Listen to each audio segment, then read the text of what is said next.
இன்றைக்கு நாம் வெளிப்படுத்தின விசேஷம் 15வது அதிகாரத்தை தியானிப்போம். ஆண்டவருக்கே மகிமையும் கனமும் ஸ்தோத்திரமும் உண்டாவதாக. அந்தி கிறிஸ்துவின் சொரூபத்திற்கும் அதன் முத்திரைக்கும் அதன் நாமத்தின் லக்கத்திற்கும் உள்ளாகாமல் ஜெயம் கொண்டவர்கள் தேவ சுரமண்டலங்களை பிடித்துக் கொண்டு கண்ணாடி கடல் அருகே நிற்கிறதை யோவான் காண்கிறார். இவர்கள் மறுரூபமாக்கப்பட்டு பரலோகத்திற்கு எடுத்துச் செல்லப்பட்ட உபத்திரவ காலத்து பரிசுத்தவான்கள். அவர்கள் தேவனுடைய ஊழியக்காரனாகிய மோசேயின் பாட்டையும் ஆட்டுக்குட்டியானவருடைய பாட்டையும் பாடினார்கள். தேவரீர் ஒருவரே பரிசுத்தர், எல்லா ஜாதிகளும் வந்து உமக்கு முன்பாக தொழுது கொள்ளுவார்கள் என்று துதித்தார்கள். இவைகளுக்கு பின்பு யோவான் பார்த்தபோது இதோ பரலோகத்திலே சாட்சியின் கூடாரமாகிய ஆலயம் திறக்கப்பட்டது.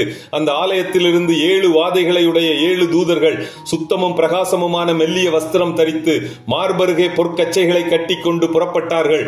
அப்பொழுது 4 ஜீவன்களில் ஒன்று தேவனுடைய கோபாக்கினையால் நிறைந்த கோப கலசங்கள் 7ஐயும் அந்த 7 தூதர்களுக்கு கொடுத்தது.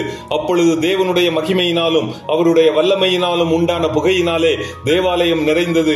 7 தூதர்களுடைய 7 வாதைகளும் முடியும் வரைக்கும் ஒருவரும் தேவாலயத்திற்குள் பிரவேசிக்க கூடாதிருந்தது.